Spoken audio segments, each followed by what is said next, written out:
Welcome to All of This and More. I'm Charlotte Donlon, and I'm glad to be here with Paul Cordes Wilm. Hello. Paul, thanks for meeting with me and talking to me about art and music. We get coffee. And whatever else happens. We are in the Substrate Radio studio, so thank you to Substrate for letting us crash your studio. And before we get started with my other questions, will you tell us a bit about your art, your music, your DJing, your radio show, all the things you want to tell us about for those who aren't familiar with you and your work? Okay. I guess the main thing I do, the thing that's my bread and butter is painting. And some people call the style pop art. And it's, are you going to show examples? Yes. So Paul is the artist for the piece that is used for the podcasts. We could start talking about that. Because when I was doing that show, and I honestly can't remember the name of that show, Hybrids and Ghosts. Oh, you pulled it from a different show? No, it was a show I did called Hybrids and Ghosts. And I did my idea of like ghosts. I wanted it to be like, if they're like really ghosts, it would be like a collection of memories and like everything that was like I was imagining more of a quilt of the person's life and what they would remember, and if they were a ghost and they came back, they would be held together by all these moments that they remembered instead of just this plain white sheet. Okay. So she's a ghost. Yeah. Okay, well, and an angel. And an angel, because she has wings. Yeah. A ghostly angel. But I mean, like, that doesn't define, like, really art is like, up to the viewer. But I'm just saying what I was thinking when I made it. So that's what you were thinking. Yeah. Did you make other ghosts at the same time? Mm-hmm. Where are those? Did people buy them? This one guy that comes by the coffee house named Roger, he bought 2. Okay, so now... Is there a way for you to connect me with him so I can get His photos? name's Roger Conville. I know him. Oh. So if you go to my site and look under Ghosts and Hybrids, I think all the pieces are there. Okay, so when in the show notes for this episode, I will have a link to your website and all your art, and I will pull out those pieces. Okay. So I connected with that piece because I was a mom of young children with lots of different interests, and I was curating that art show, the show at Woodlawn. I don't know how I got into curating art shows during that season here in Birmingham, but I did at Crestwood Coffee, and then that one. Oh yeah, some of my shows travel. If I don't sell stuff, like, then they get broken up, but they always start as one show, one theme, and then. So I think by the time that piece got to the show at Woodlawn, it had been through, it was making its way to me. Yeah. Because it was mine. Yeah. And I loved how it contained all of this stuff. Like, I was like, that's me. I have so much happening inside of me, and we all have so much happening inside of us. And that was it could be what drew me to ghost, her. It could be the spirit, before the death, so it doesn't necessarily have to be a ghost. Yeah, It could be also like the spirit. Maybe that's what my ghost will be like when I come back and haunt. Or the ghost that you already are. Tell us more about what a typical week looks like for you. Right now, well, talking about living in the moment, I'm just thinking about right now, but I've got the punk rock flea market coming up. I'm just doing a bunch of stuff that is going to sell. So doing like Piggly Wigglies and Alabama pieces and animal-headed things. So anyway, I'm consumed with that right now.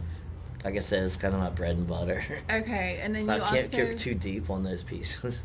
But you make art that can sell, like to pay the bills, and then tell us about your radio show. It takes place here at Substrate Radio. It'll be tomorrow night from 8 to 10 every Tuesday night.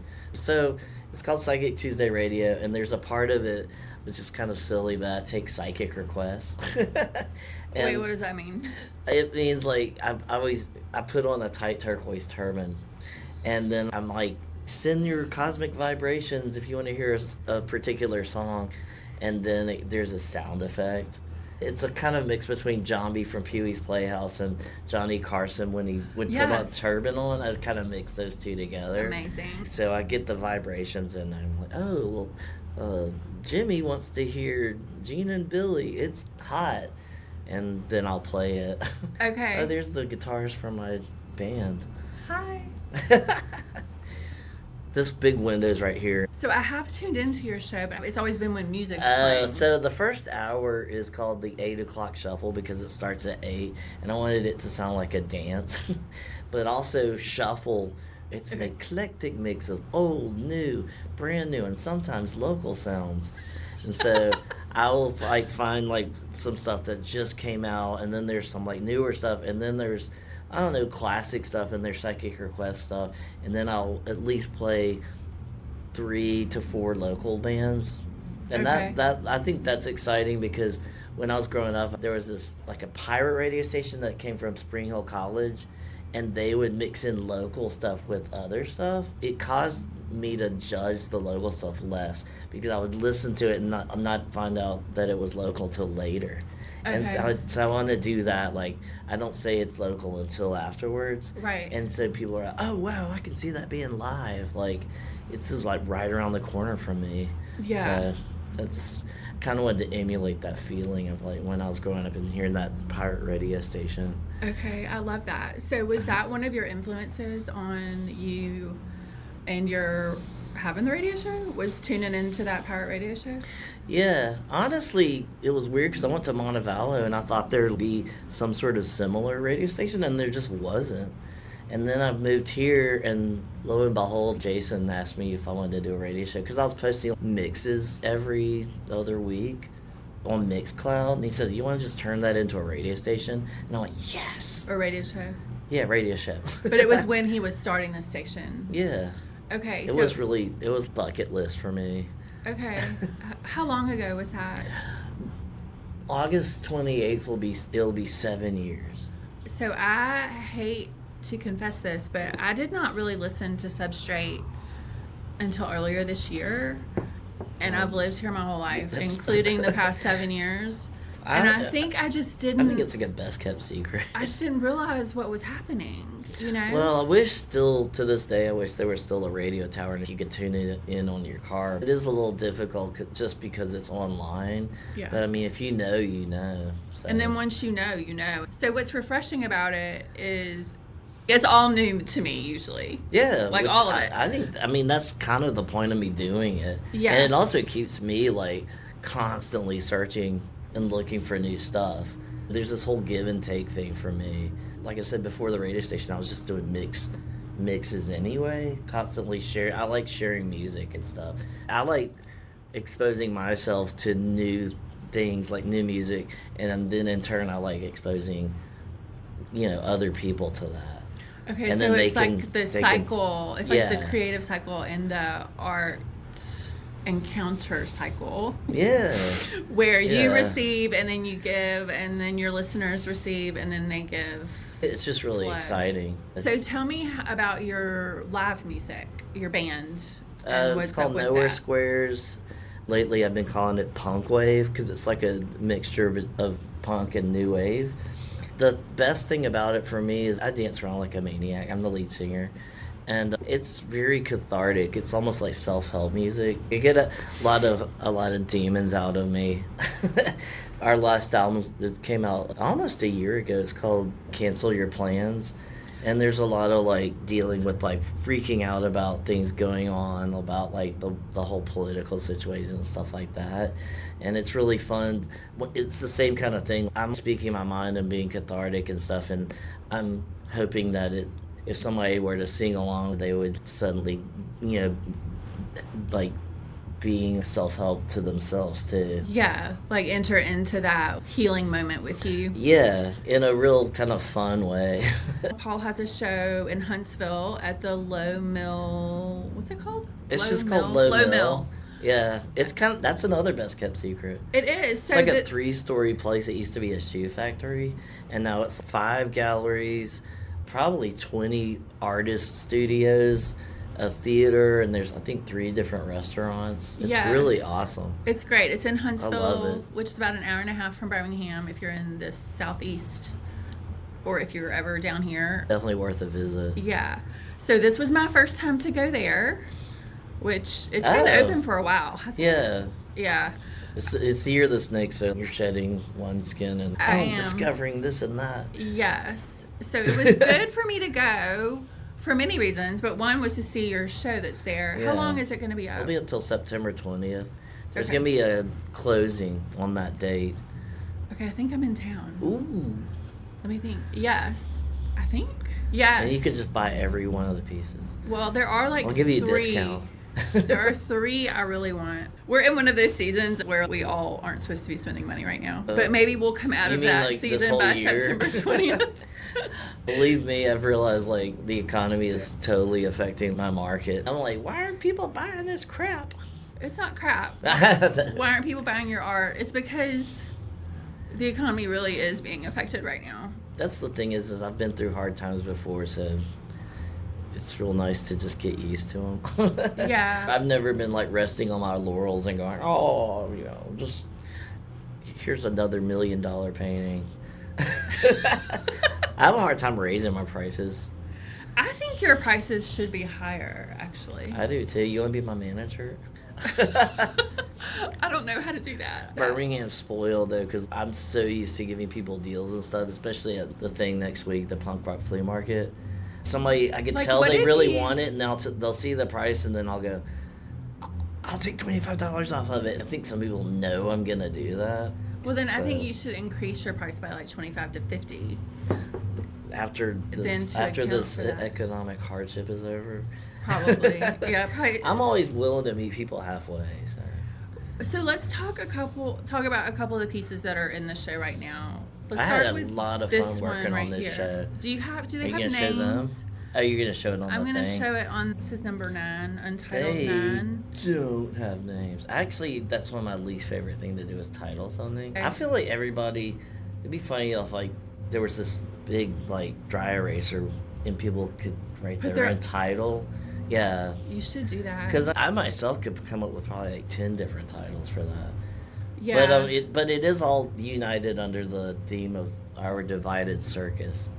So Our Divided Circus is the name of the show. Yeah. So on the show notes, I'll put this is the first painting of Paul's that we talked about. Also, tell me about your process. Is there anything you would like to share about your process with this painting specifically or your work in general? So my favorite thing, and this is a huge difference, say I'm working on these pieces for Punk Rock Flea Market. I know exactly what I'm doing with those. And my favorite thing is like not knowing what I'm doing. It's just sort of relying on intuition and instinct. And that's what I do a lot with these. I had like ideas in my head, but I usually work on a foundation at first. It's kind of an abstract foundation. I got inspired when me and my friend, do you know the artist Chris Lawson? Yeah, I know who he is. So we went to India, and I saw all these posters. And I've seen that stuff like this in big cities too, but it's like posters, and then part of the poster has been ripped away, and then something's over that. It's just all these layers. Like layers. Yeah, and I started taking pictures of that, and I remember all these Indian men were laughing at me like, "Why would you take a picture of that?" And you're like, it's art, dude. I know, and I was just like completely fascinated by it. It was its own form of art, and so then when I got back from that, I started doing consciously stuff like that, knowing that stuff would get covered up. And then some would stay exposed. And there's a lot of things where I'll leave the texture of the wood, because I always paint on found wood.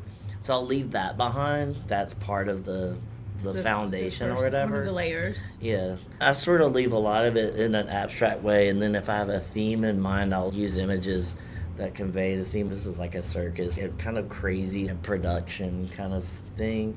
But most of the time I want it to be more of like an unconscious process where I'll figure out more about it later after it's done. Okay. So as a writer, I'm thinking it's kind of like an essay I would start where I know where I'm going to start in this moment where I'm writing the first sentence or the first draft. The first sentence of the first draft. Sometimes the hardest thing is to do is write the first sentence. But I don't know where I'm going, and I don't know where this essay is going to land. I like that. I love that so feeling. It's like a journey, like Yeah. a wandering around. Do you return to, so for this piece or any of these pieces, how many times did you return to it? Do you know? Is it multiple times that you return to it and add to it? Like the actual object?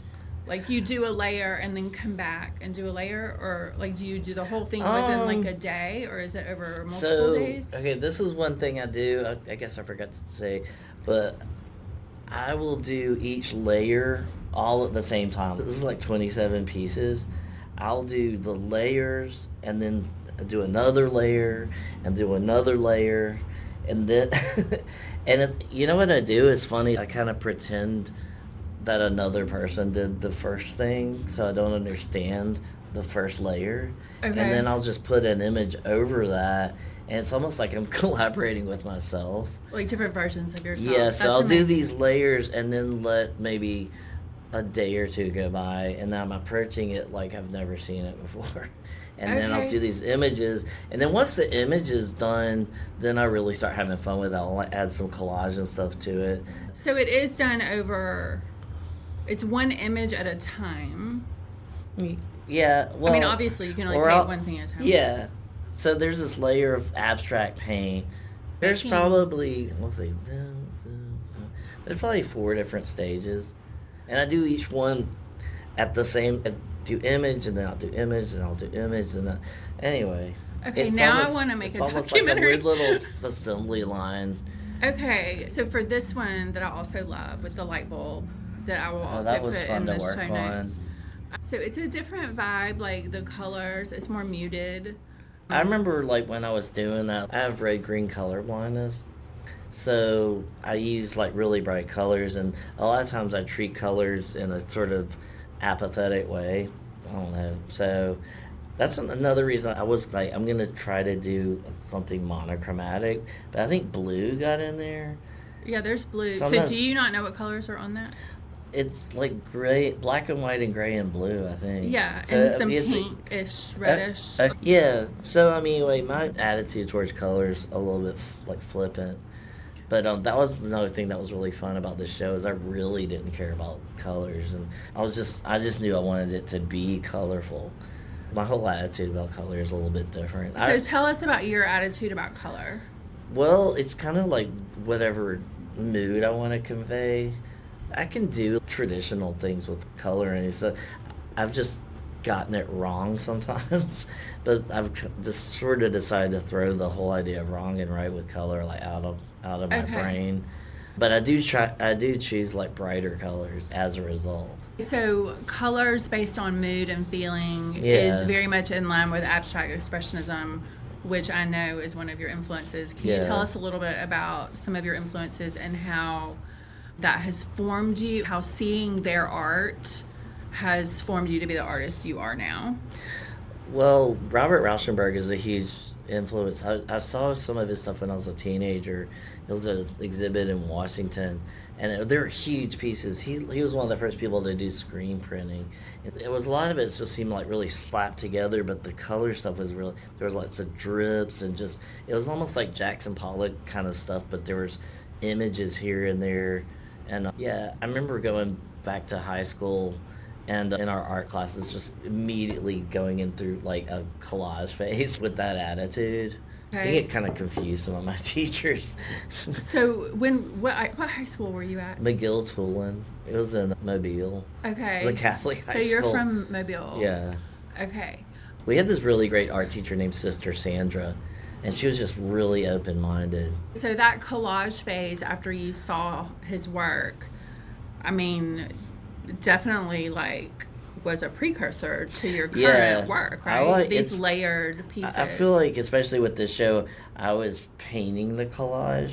Like I was, instead of physically using, and there's some actual collage stuff in there, but I wanted to have the idea of the images, how they're put together, was like a circus. Well, and when you're at a circus, like your experience of a circus is I haven't been to a circus in years, but vaguely recalling. Me neither. There's different things happening at the same time. Or at different places. And like some people are coming while others are going. Yeah. And then they're like trying to sell you stuff in the stands. Yeah, and it's music. A lot. It's like sensory overload. Well, the idea of the title was like that, and mixed in with like, our political situation and our social media situation, it's just like sensory overload.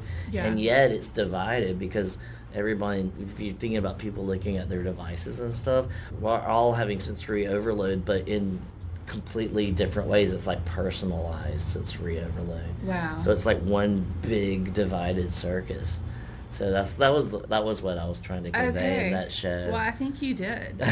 Do you have any other influences or things that have affected your art or your music or your radio show? Things that you've seen where you're like, oh my God, I want to respond to that and make something?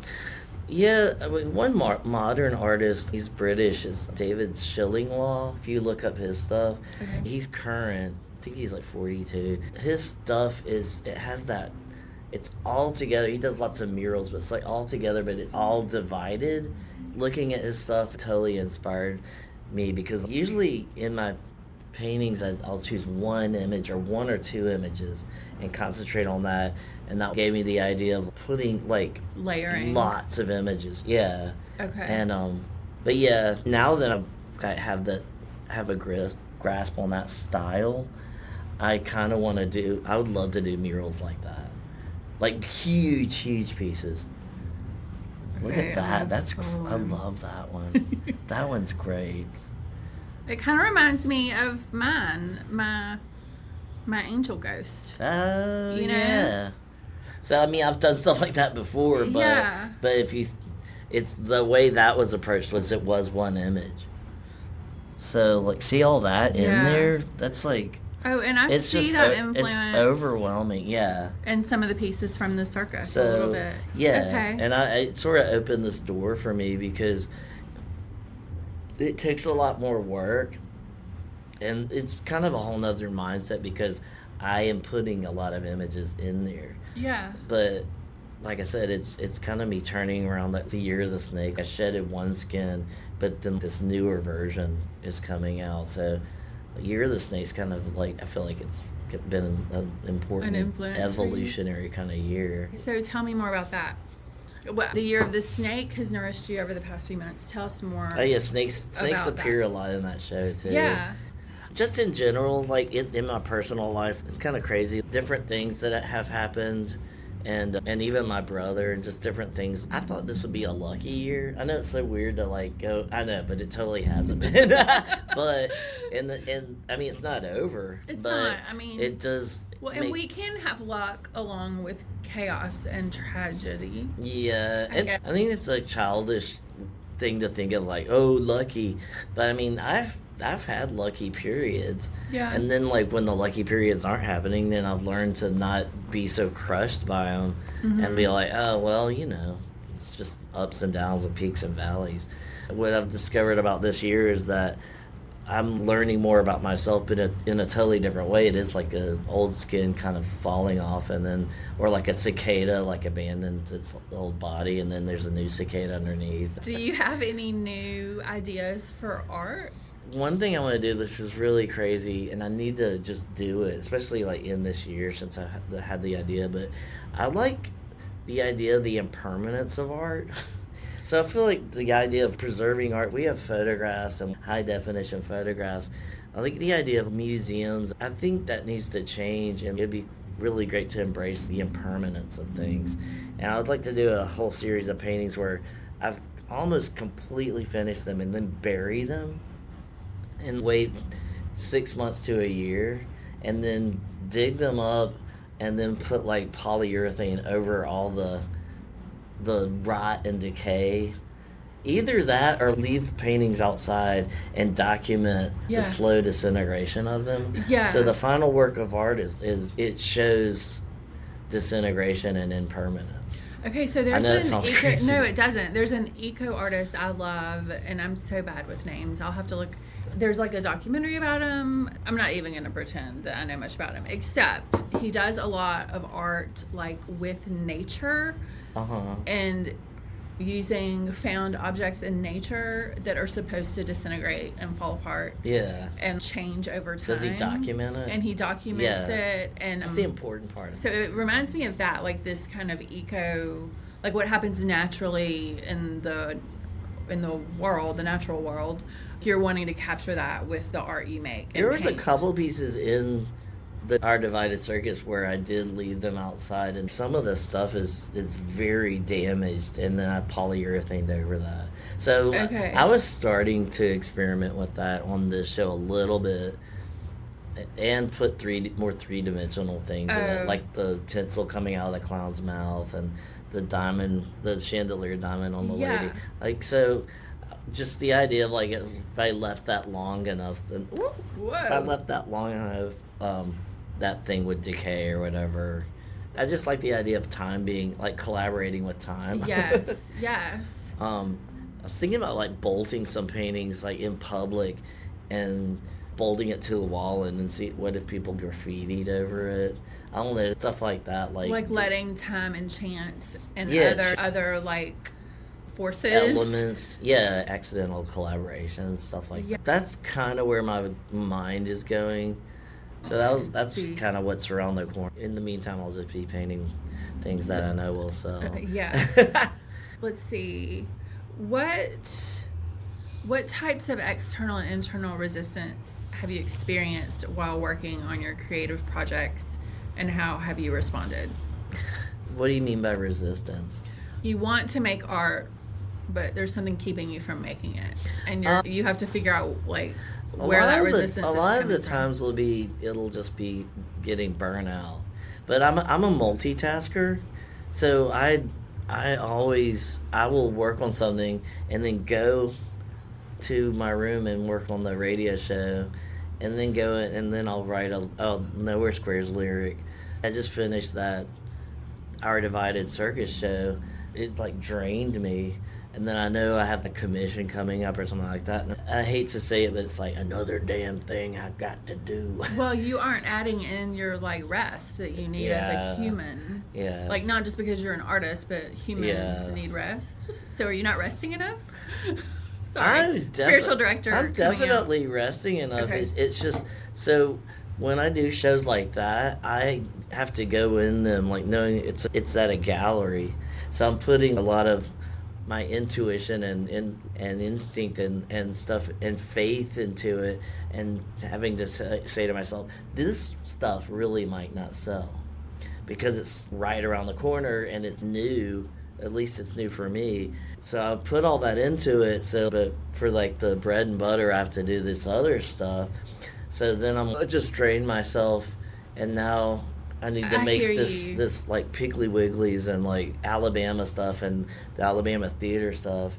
Yeah. And I'm in that, but just doing it. Like I said, it's more for not profit, but it's for to survival. Pay the bills. Yeah, survival art. So you're more so your resistance, and correct me if I'm wrong, this is what I hear you saying, is more like the time limitation and energy limitation, because you're wanting to do your creative work that you're really being inspired by in the moment, but it may not sell. So you also have to do this other work that will pay the bills. Yeah. So if you had a grant, say, and money was no object, you would do your creative work and probably be okay from a time and energy standpoint. Do you think? Yeah. I think it's funny. It's kind of like there's a line between people that just know my kind of cute, kind of folk pop stuff that is pleasing to the eye, and then I do the other stuff, which is a little darker and a lot more experimental. And I think those two audiences don't even know about the other stuff. Okay. I mean, I don't assume that. I know about both, but I'm paying attention. I might be paying more attention than other people. Yeah, and I like doing the other stuff. It's just like I said, what I'm really excited about more is when I don't know what I'm doing, or stuff that I've had ideas about is just around the corner. Okay. And I'm like, I wonder what that's going to be like, and I don't know if this is going to work or not. Instead of, yes, I know this sells. I mean, which is heartening. So here's a question. Let's flip it around. So it's a cycle, right? So you need to make this art for the show that you know people will buy. But maybe helping you get through that is knowing, okay, I have to do this, but then I'll get to work on some of my creative work after. I mean, it's a cycle. I mean, I've made peace with it. It's just that I will find resistance in the fact that that's the cycle that I've chosen or whatever. Yeah. And once I get into it, I mean, I listen to audiobooks, and it's still fun. In no way is any less work. It's just more predictable work. So because it's some pieces that you make again and again that you know, and they're not exactly the same. the people They're will just the buy same types the of same images. vibe. It's the images. So is it more of a contemplative practice for you, since you know that? Do you know what I mean by that? Like a meditative sort of. Yeah. You don't have to be so cerebral. Yeah, and I'll listen to audiobooks, and like I like kind of whodunit murder mystery kind of stuff. I'm listening to In Cold Blood right now by Truman Capote. Okay. And sometimes I'll look at that stuff and remember what I was listening to. Yeah, but while you were making it? It is kind of meditative. Okay. The other stuff is more like my brain is like constantly working because I'm wondering. My relationship with the piece is more, I guess, unstable and more... But more attentive. Yeah. Well, and this other one's like... I don't know. Like I said, I like the fact that I know this stuff is sold before, and people associate me with that, but it's just, for lack of a better word, it's just more boring. Yeah. It's just like going to work as opposed simpler. to running out and like driving aimlessly and taking pictures and stuff. Okay. But it is interesting how you need both. And Yeah. I'm wondering, like, even It's like if yin you, and yang, I guess. if you came across a bunch of money, you know, and stopped making that, I'm wondering if you actually need that creative process to a certain extent to make the art you make. Yeah, You know what I mean? It might be more necessary than we want to think. If somebody commissioned a mural these days, I would say, this is what I'm doing now. Can I do it this way with all these images and stuff? Mm-hmm. Like David Shillinglaw. Yeah. And I mean, you know, my stuff doesn't look exactly like his stuff, but I was just telling Brian, you should see my new stuff. Because if you want a mural, I'd love to do it in that way. It would be an and amazing just, mural. Look at it and go, oh my God. And like I said, it's a lot more work, but you would never see it the same way twice. Like, you'd always notice some sort of little small detail or Right. something. And I mean, the only way to do stuff like that is to, I mean, I did some smaller pieces, but to make them bigger. And to put more in there. Yeah. More Yeah. elements, more layers. Yeah. So I think that's one reason I love abstract expressionism, is because, and I was telling you earlier, I'm in my 9th Street women phase with Joan Mitchell, Grace Hardigan, Yeah. Lee Krasner, Elaine de Kooning, and there's one more whose name I'm missing. Oh, Helen Frankenthaler.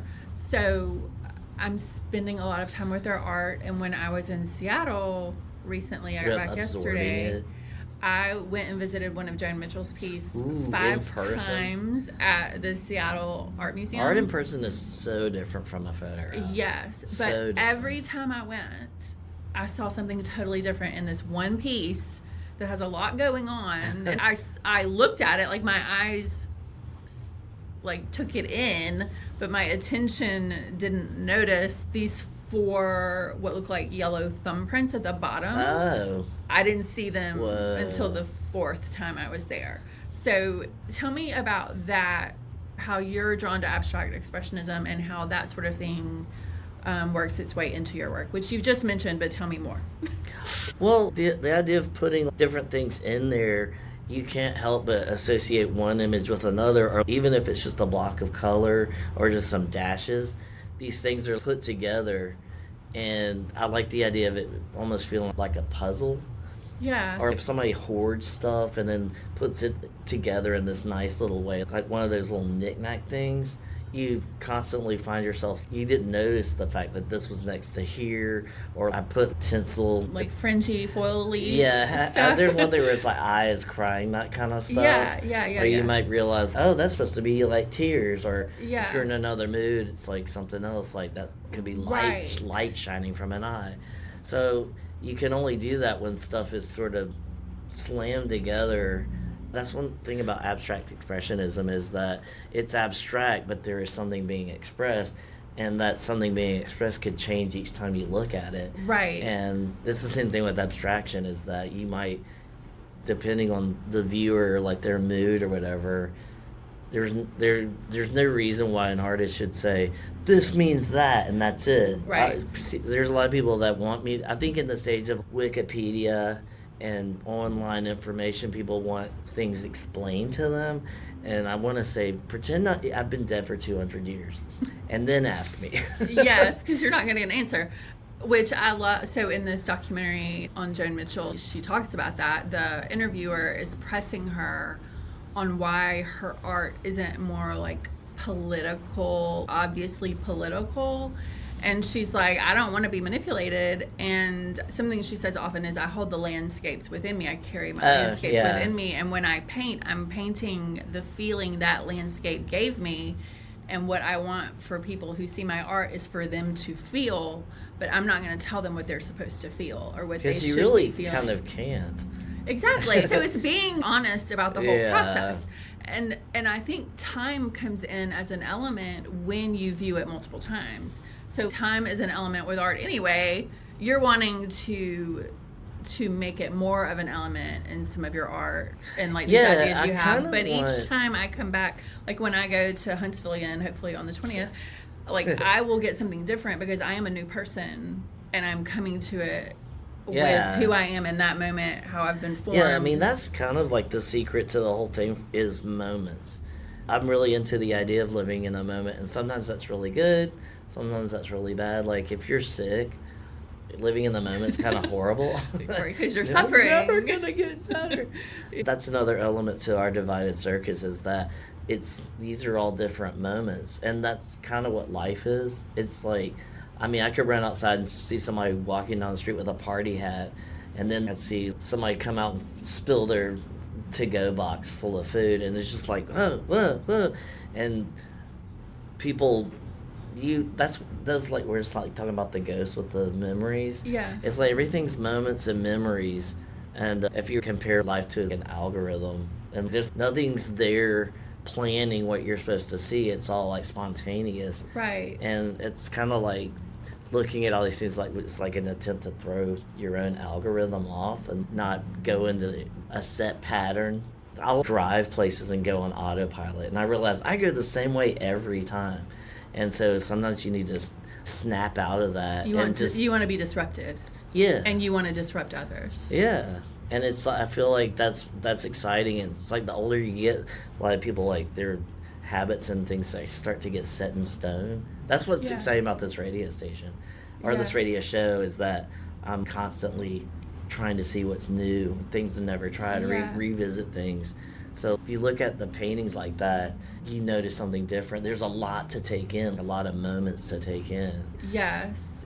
And then the viewer in time multiplies those moments, right? Yeah. If you have 3 people looking at it. Yeah. That's what I love. If people could title it themselves, I would love to see all the titles. I always said this about the rock shows, but my band shows us, yay, there's people going, run, and then cheering. But what I'd really like, in a real anal kind of way, is when people leave, they fill out a comment card. What did you enjoy about the show? I want to know, what did you really like about it? And you can never really do that, but it's the same as, I just gave y'all this. Can you give me something back? Give me some feedback. Let me know. Yeah. But that's just not the way things are in the rock music world. The rock music world. I guess there are like reviews and that sort of thing, but not everyone gets reviewed, right? That's just the way I am. And I did this bathroom installation one time. It was all paper, but I did everything black and white. It was like my kind of art. And basically I left crayons everywhere, and it was up for maybe 3 months, and it was so cool when it was over because everybody had colored it in, and it was like accidental collaboration. It was like things that I would have never done myself, like somebody painting somebody's hair green or whatever. You know, like once again, it was like color came up. But I think that's on my site too. Okay. I'll spend some more time on your site trying to pull links so people can see what you're talking about. One more question I have for you, I feel like we could talk for multiple hours, is I wrote stuff down I didn't even bring up. Like what you mentioned in Cold Blood about Truman Capote, what other books, other people's music, other like films, like other people's art have you been engaging with lately that you love or that's made you think? A lot of times I'll home in on one thing, and then if you ask me like a week later, I'm like on to something else. But like I said, I like David Shillinglaw like right now. Yeah. I do like Robert Rauschenberg. Mose T is always a. Do you know who Mose T was? Yeah. Okay, so I met him, and he basically like started my whole thing with painting with house paint and painting on wood. That was like walking through a door when I met Mose T. Okay. And Joe Mentor. I love Joe in Mentor. the African Village. Yes. Yeah, and you see him all the time when you're driving downtown. He's Yes. like protesting. He's a big inspiration. Just going to African villages. It's Yeah. like overwhelming, and there's all these. That's I love the idea of that's throwing like stuff together. Yes, that is a perfect example of what you were talking about earlier. Yeah, and that's like a physical, like you're walking around in a collage. Yes. So he's a big inspiration. I love the fact that he's a local inspiration. I've been really into like musically outside of the radio show. I'll throw someone to the radio show. My radio show is pretty experimental compared to others. I'll play a lot of out there kind of stuff, but I'm really into. Have you heard of a genre called musique concrète? No. So it's French. I think it first became like a thing in maybe the late 20s, but it's kind of collage music, and so. If I were to play a soundtrack for my show, it would be musique concrète. I wish I could like play you some right now, but We'll link to some. yeah. So there's Okay. a British artist. This is a more modern version, but called the Focus Group. It's a graphic designer named Julian House. He creates it, but he took all this stuff from like BBC and like British library music and threw it together, and nothing stays the same for long. It would be like birds chirping, and then a harp, and then a xylophone trill, and then someone laughing. So it's like audio collage stuff. Amazing. And yeah, Pierre Schaeffer, and there's a lot of Pierres for some reason that did a lot. Pierre Henry are like some of the earliest ones. Okay. Eugenius Rudnick, he was interesting because he worked for people's like soundtracks to movies and stuff, but he would take all the stuff that ended up on the cutting room floor and piece it together, and that's really interesting because it's really random and abstract. But so I'm into musique concrète right now, like Right now. Yeah, but I mean, okay. Will there be some on your show tomorrow night? Okay. Yeah. Okay. Cool. Yeah, so that's sort of an ongoing fascination because it's actually kind of a rare genre. So every time I encounter something else that's slightly musique concrète, I'm like, oh my god, that is so good. I just like John Cage. I was about to mention John him. Cage It sounds kind of John Cagey. Yeah, I could make a little list of it, but I think it would drive some people crazy. But to me, it just sounds like life. If you're in a restaurant, you're going to hear people talking, you're going to hear spoons, and somebody breaks and then like a cup. siren goes by. Yeah, and it's like yeah. everything keeps changing, and it just sounds like this very like a weird imitation of life kind of deal. Oh yeah, speaking of stuff like that, I was telling you about, I don't treat Instagram like everybody else does. Yes, I love use your it as an Instagram outlet for expression, and like I didn't really know I could take pictures, and I'm like, wow, I can actually take a pretty good picture. And I think that was originally what Instagram was for. Yeah. Is taking good Before pictures. we all started like marketing ourselves. Yeah. So one thing I like to do is talking about confusing the algorithm is to make these, I call them attention blips. And I've made like 7, but they're like 3 to 4 second video collages. And they're all black and white. But they just go blip, blip, blip, blip, blip, blip. When did you start making these? Oh, a week and a half ago. Oh, are you finding them online? No. Sometimes I've recorded stuff that's on an old movie or something, but you're recording it with your phone. That's really cool. And it makes this rhythm, and yeah, that's the most recent one. That's really cool. It's kind of like Well, the signs of life thing that you just, oh, or the yeah. blips of life. But on the latest one I wrote, your go-to source for confusing your algorithm. Because I don't think the algorithm would know what to do with that.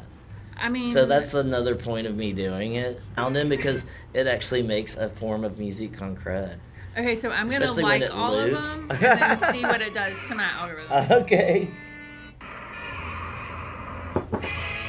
Scrolling through them is a whole journey. I don't know if I've ever posted a truly normal video or photo on Instagram. You don't I think of it as it's almost like its own little gallery. They're kind of creepy. They are kind of creepy. I like creepy stuff. I like film noir. You know what film noir? Yeah, I'm familiar with that.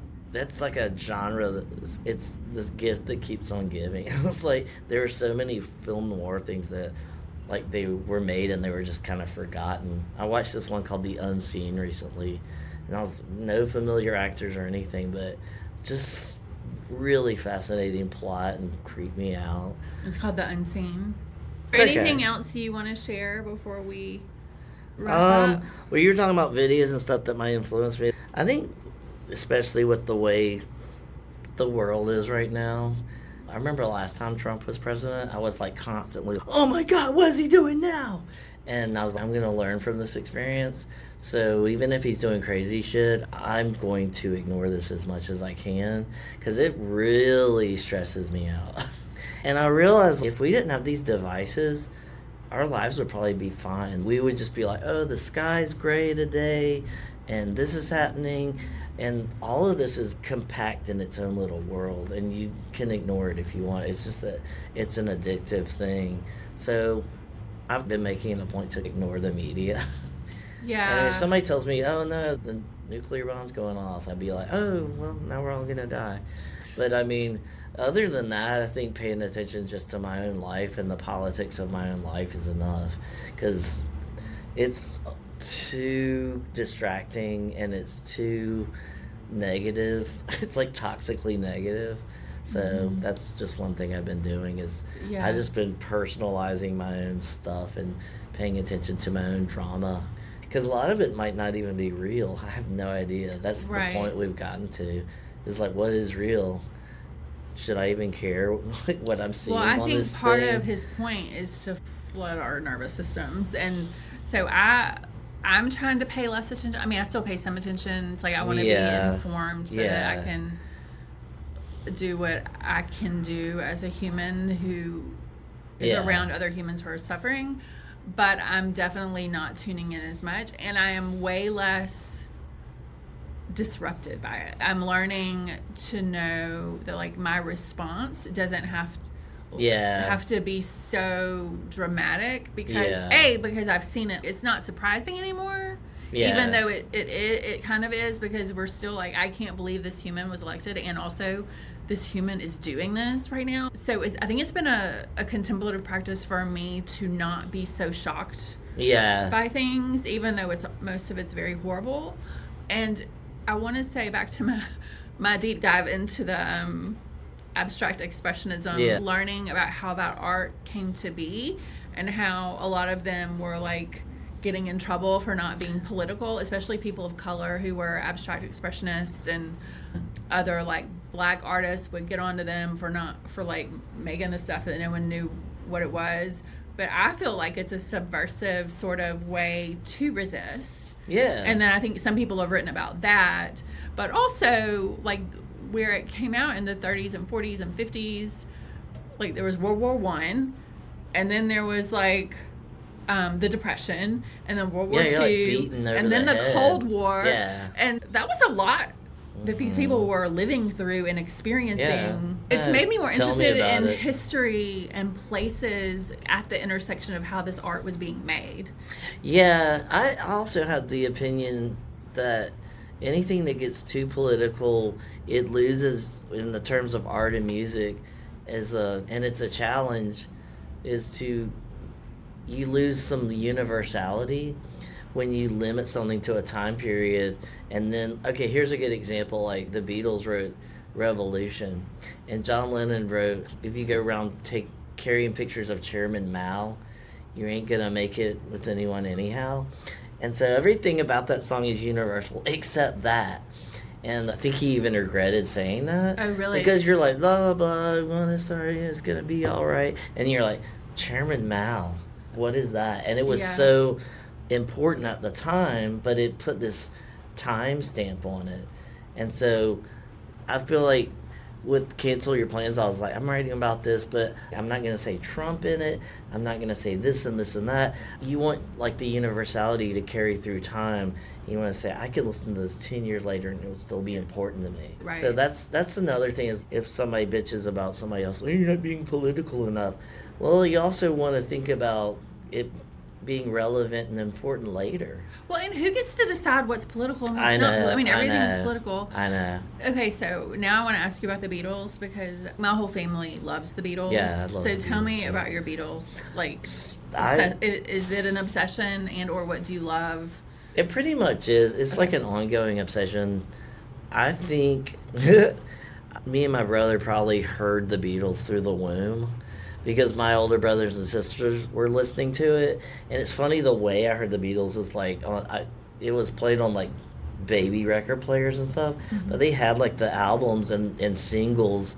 And I remember playing, I was maybe 5 years old, and I listened to Yesterday over and over again because I wanted it to make me cry the same way. Well, that's really weird. So mine that I played over and over again was Hey Jude. That's the song that got me, Yeah. that made me play it over and over again. Now I want to know everyone's Beatles song. Well, that was their intro, yeah. like repetitive. Another one was Strawberry Fields, and that song is cool because it's almost like he's speaking from a kid's point of view, because no one understands you and no one sees things the way you do. Basically, that song is, to me, it's like about being misunderstood. Like, you're your own person, and like, it's kind of sad, and it's like, there's just one place you can go to where nothing is real, and it's like, I know there's like LSD and all that, but I really think it comes from an innocent place of childhood. Like he says, no one, I think, is in my tree, like a tree house. And there's once again, it's done in such a way that's like abstract expressionist, where like you can take that meaning and make it your own. Yeah. But hearing that song as a kid, really, like, it was kind of scary to me, the way the music was. And at the end, there's this crazy like military drum beat with backwards flute and stuff. And I was like, whoa. So that and Yesterday really got me like hardcore. And then I was like full-fledged Beatles fan. I basically been a Beatles fan all my life. I mean, most of the cool people have, right? Yeah. White Album and Revolver are my two favorites because there's so much to choose from, especially White Album. I love White Album. I realized where Ryan's family lives is in Montgomery. Leaving his parents' driveway and going into my driveway, it's the entire White Album. Okay. I tried it several times. So I have a story. Good Night is on when I'm pulling up to my drive. In my first book, The Great Belonging, How Loneliness Leads Us to Each Other, I write about how music helps us belong. And in that essay, I tell a story of when we had a power outage during a big storm. We were still living in Crestwood. All the power was out, but we had a phone or an iPod or something, and we listened to the entire White Album. It's an adventure. In one sitting. Like, we all sat there. I didn't say, let's sit down and listen to that. Like, we just put it on. It's hard to stop it once you start. And we all sat there, and no one spoke. And it's this huge, like, core memory of mothering where we were just all listening to the White Album. And I think my daughter remembers it, but my son doesn't. But it's probably like one of those memories where he's heard it enough, and it's like one of those fake memories he has because he's heard about it enough. It's such a great album. And yeah, it's definitely my favorite. I feel like Revolver was like one instance of that. There's such a palette, like such a just so many different subject matters and things, and then like the White Album is like collage. That expanded. It's insane how how much stuff is on the White Album. Yeah. Even Musique Concrète is on there. There you go. I mean, and you have to travel that to get to Good Night. And it's funny because it feels like you just dragged yourself through hell. And then, you made it. Yeah. Good night. That was probably my first experience with Musique Concrète was Revolution 9. Okay, so what is your earliest, music memory? Okay, this is kind of funny. Talking about a song that made me cry. You know that song from the Jungle Book? It's at the end. My own home, my own home. Yeah. One of my earliest memories is that making me cry, and my sisters putting it on purposely to make me cry. Aww. So how much older are they than you? One's 9 years older, one's 6 years older. Okay, so they were messing with you. Definitely Yeah. on Oh, purpose. they would like have friends over and they go, watch this. How old were you? Do you remember? 3. Okay, so it is one of your earliest memories is that memory. The Beatles were mixed in there too, but that's like, yeah. I will go to fetch the water. I mean, the song of it's like, it's a nice song, but the tune of it was really what grabbed me. It just pulled my heartstrings. It opened you up to some things. Yeah. Okay, so this is really the last question for real this time. Okay. Oh, look, I'm looking at the camera. Yeah, and we'll look at the camera. What do you want others to know about you and your creative life that few people know? And we'll close with this. So, this is kind of silly, but me and my brother at church, we would always I was totally raised Catholic, went to Catholic school, go to church every Sunday, but this one of my earliest memories is if me and my brother are sitting next to each other, we were all hands all over each other and fighting and whispering and giggling, and my mom would sit between us, and then that didn't really work because we were reaching over, and she handed us pads of paper and pencils, and that worked. We both just, I filled those things up. What do you have any of those drawings? I don't know if I do. Okay. I'd have to look. I have stuff in boxes that, I don't know, maybe it'll surface. That would be really cool. That's where it started. Okay. My mom trying to distract us from fiddling with each other in church. During church. Yeah. So you're sitting in mass. Yeah. You're listening to maybe a boring homily or music, and you're drawing. Is it like doodling, or are you drawing specific things? Do you remember? I remember one of the first things I drew were eyes. I can't remember that much, but yeah. But you weren't trying to capture anything around you. You were just drawing. No, it was a total yourself, like my own world kind of. Okay. Yeah. And it totally developed our skills accidentally. We didn't go to art classes and stuff. She actually tried to send us to these art classes, and they said Peter and Paul are too developed for these classes. And because I was like, you started just because drawing we're drawing in church. And also, thanks to like the Beatles, there's a right lot there. of stuff that happened in church that was like not mass oriented. So because of the Beatles, I was amazed by their harmonies. And so when the hymns and stuff would be sung, I would be trying out harmonies. Amazing. And I remember some people would be annoyed by it. I always 'Cause I'm like, enjoy people harmonizing. when I'm Yeah, at I guess church. it's just because I was belting it out, and Oh. this is the time to Experiment. try this out. Yeah. Anyway, that happened in church too. Accidental education, I guess. Okay, so that makes me want to know your relationship to the church now. What are your thoughts? Because I'm gay, it was like a huge hurdle to jump over. I had to convince myself, no, you're not going to hell. No, you're not a bad person. At first, it's funny. It's like it's almost like America. I was totally brainwashed. I was a very devout Catholic when I was little. Really? Yeah, and I did weird things like I was into Greek mythology too, and I would do these weird parallels between the saints on the stained glass windows and go, oh, that could be Hera or that could be Athena. I was very, very immersed in it, but then I realized it was almost like going to Disney World and seeing all the mechanical stuff behind it, like when you're a certain age. Well, thank you so much for having this conversation. Oh, yeah. It's been great, and I'm excited to see what new art you have and Yeah, me listen to too. your radio show more and continue following your creative work. Yeah, thanks for having me.